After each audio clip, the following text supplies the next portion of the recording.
Before we get started, I want to extend my deepest condolences to the people of Beirut. As you probably know, a large explosion there claimed many lives and injured even more, with many people being forced to leave their homes in the aftermath. As of the time I'm recording this, we don't have the full details, so I don't want to dwell too much on that side of things. But, if you want to help, Refinery29 put together a concise article that I'll link to in the description. It points to a series of different charities that could use the help, and I urge you to at least check these organizations out. Let this video be a trip down memory lane, to a time where things weren't so bad. American and coalition forces are in the early stages of military operations. Oh, never mind.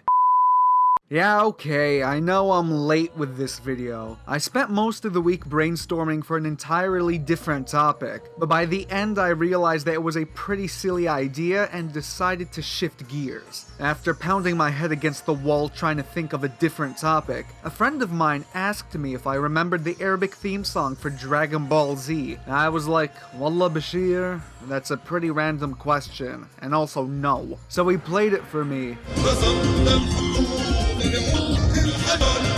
And in that moment, I realized I was gonna have to talk about this. After all, if someone's a gamer, it's pretty much a coin toss as to whether or not they also have some amount of fondness for anime. And in my case, the coin comes up heads. If you're already getting called a nerd, might as well double down and get called a weeb too. So I figured, hey, children's programming in the Middle East circa 2003 to 2010 was pretty interesting when I look back on it, and like the gaming video, I think there's quite a few things that might make people do a double take. For the sake of this video, I want to narrow my focus to one specific channel, one whose name alone is sure to send some tremors of nostalgia through the spines of my Arab watchers, Spacetoon.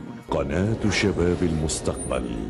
There were others, of course, but Spacetoon is the one that sticks out most prominently in my memory, and if the views on their YouTube channel are anything to go by, that's true for a lot of people. This isn't going to be some uber-comprehensive, rigorously researched essay, mostly because I don't have the resources to put something like that together. For Westerners watching this out of curiosity, think of this as a cursory look into a market that you might find both foreign and strangely familiar. And for the Arabs watching this, if I'm misremembering or forgetting certain details or I'm just plain wrong about something, please feel free to yell at me in the comments, though based on the last video it hardly seems like an invitation is necessary. But yes, Spacetoon. Channel of choice for my parents, who wanted to get their annoying 8-year-olds to shut up and stop smacking each other with sticks. Well, they say it's a kids channel, but I disagree. I was scrolling through a list of everything they've ever aired, and apparently at some point they aired stuff like Gankutsuo, which is a pretty low concept series to be showing to children. نعم، إن ذلك يجعل المرء يشعر بأنه يمتلك قوة عظيمة. Anyway, the channel went on air in the year 2000 and is based in both Damascus, or Damashq, and Dubai, though it was apparently founded by a Bahraini broadcaster. And already I've made the heads of Americans with shitty geographical knowledge start spinning. Here, and here. Before I start talking about the sorts of shows that Spacetoon put on, I gotta give some props to the channel itself. I was watching some of their old material before I started writing this script, and it's only in my ripe old age that I can really appreciate how much personality the channel had. It's quite impressive how much original video material and music they prepared on their end to be played during commercials and breaks. Let me break down the structure of the channel a bit to explain what I mean by that. There were 10 different blocks of shows, each for a different genre. You had the action block, comedy block, the history block, which had shit like Jackie Chan Adventures on it, so I don't know what history books these fellas have been reading from, etc, etc. Calling it a block was hardly enough for Spacetoon, oh no. The first bite is with the eye, after all, and so they zhuzhed everything up with elaborate set pieces. Each block was referred to as a planet, see, and the transition from block to block had a little CG video accompanying it. The kind of CG that would make Final Fantasy VII laugh, mind, but CG nonetheless. With a 30-second song to go along with it that reflected the theme of the planet too.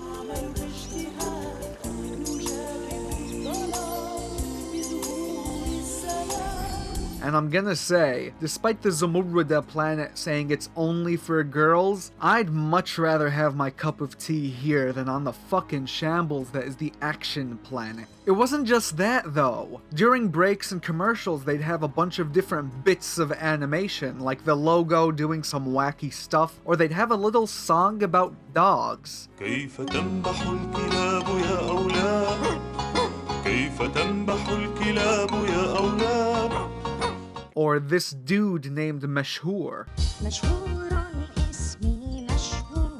Maybe it doesn't sound that impressive when I put it like that, but the point is that there was a ton of little flourishes and minor gimmicks that didn't really have to be there, but created the sort of branding that really sticks with you. As I was thumbing through the archives, I was surprised by how much I remembered these little skits and set pieces, like the worms that wouldn't have been out of place in a Five Nights at Freddy's spin-off.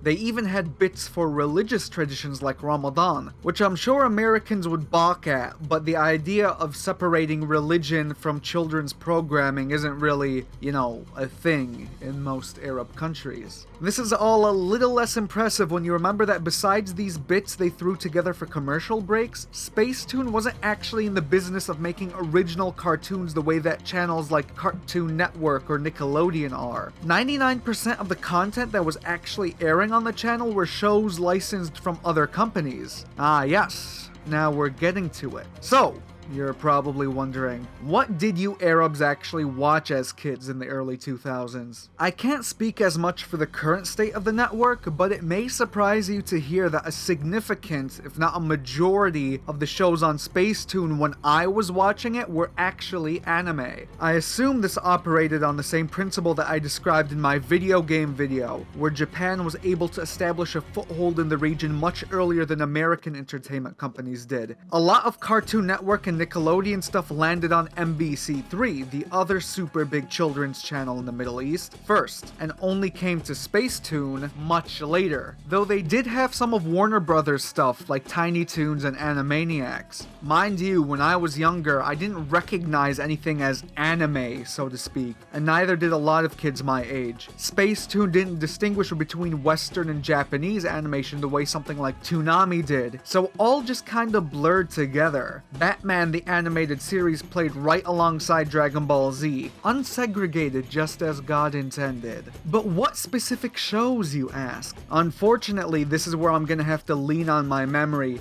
as I just couldn't find any old programming schedules online. I am inevitably gonna forget something people really liked that I didn't care for, so this is where the comment section is gonna come in handy, especially since I can't sit here and list every single show that ever aired on the channel. Check out their wiki I added in the description for that. That said, when I think of what the people around me were excited about, there was the obvious stuff like DBZ and its ability to be popular in pretty much every region in the world. I guess buff dudes beating the shit out of each other is a pretty universal language.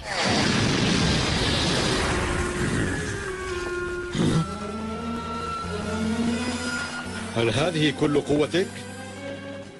لم تفعل شيئا سوى إثارة الغبار من تحتي.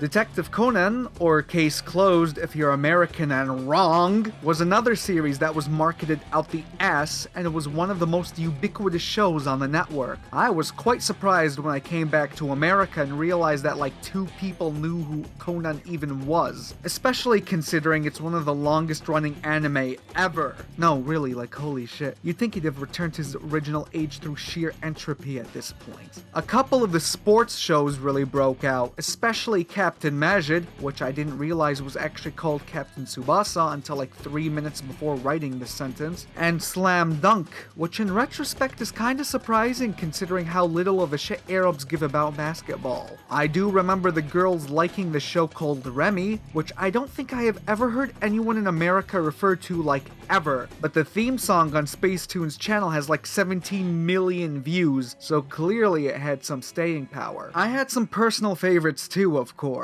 I distinctly remember watching the 99 version of Hunter x Hunter, or El Qannas. There was Ranma, or Yanbu al Ahlam, and there was the toy car show called Let's and Go, or Sabiq wa Lahiq. Now, I'm fairly certain never even aired in America and was largely meant to sell toys, kinda like your Beyblade. Now that I think about it, we had quite a few things that never seemed to air in America, like Shin Hakkaden and Thunderjet and a bunch of other things, which might be why the anime on Spacetoon is what I seem the most fixated on. It really did have a unique library of Japanese shows featuring stuff that would be considered super obscure here in the States. Enough lists though, there's a giant one in the wiki I mentioned if you're interested. I want to touch on the localization of these shows, and oh my, if you're an American weeb who raises a racket every time Funimation or 4Kids alters a show even a little bit, Spacetoon's efforts would have been a monkey on your back. Of course, as kids, we Arabs took everything in stride, cause shit, we didn't know any better. For one, they were pretty liberal with changing the titles of stuff,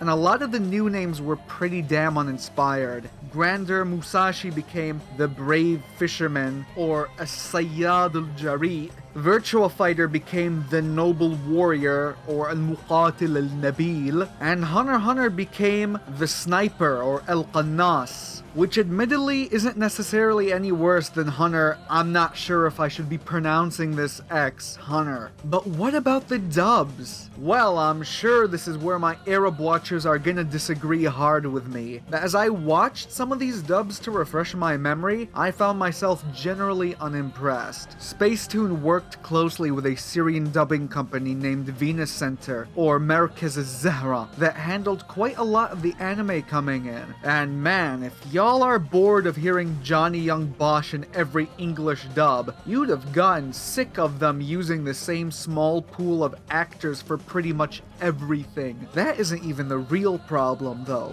See, there are hundreds of different regional Arabic dialects, some being so radically different that they might as well be speaking Russian for all that I'd understand. There is one sort of unifying version of Arabic, however, that we call Al-Fusha, the closest thing to a formal Arabic dialect. Think of it as, say, received pronunciation in English. It's the most widely understood version of the language, which means that if you were broadcasting to many different countries and regions, like Spacetoon was, you'd want to dub your shows using it.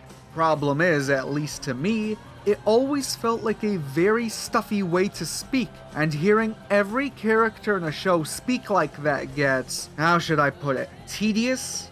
Flat?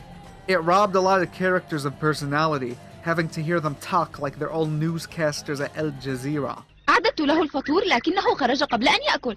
ظننته خرج معك. قال مراسل الجزيرة إن العشرات من المتظاهرين أغلقوا لليوم الثاني جسر السنك وسط العاصمة العراقية بغداد. It isn't the way most people actually speak in normal conversation is my point. Imagine having to listen to an anime where everyone spoke with the same diction that, I don't know, Anderson Cooper uses? It'd get pretty monotonous pretty fast. But one thing Al-Fusha is good for is that used in the right way, it can sound rather poetic. I mean, this is the language that produced some of the greatest literature in the late first millennia. So, it shined brightest when used in the theme songs of these shows. Yes, don't forget one of the most important parts of localization, the theme music. And after skimming through a lot of the songs Spacetoon's YouTube channel has up, I can say that I am quite impressed with the variety I found. You had stuff like the DBZ theme song that sounded like a national anthem and how stoic and proud it sounds.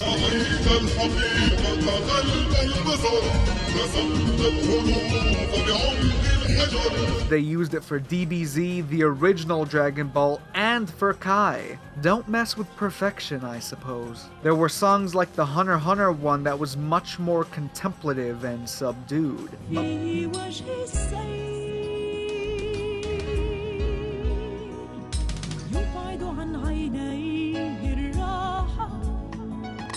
But my favorite has to be one of the non-anime ones, one that certain nerds might find lacks the finesse of the original Danny Elfman composition, but has a very different sort of charm.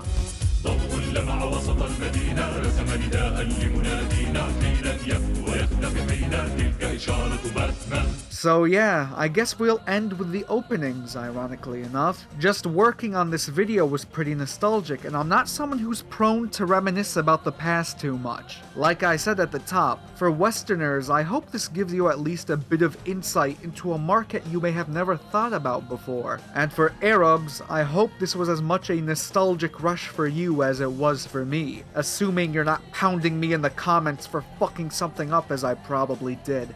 That's it for now. I hope to see you all next week. Until then, ma'as salama.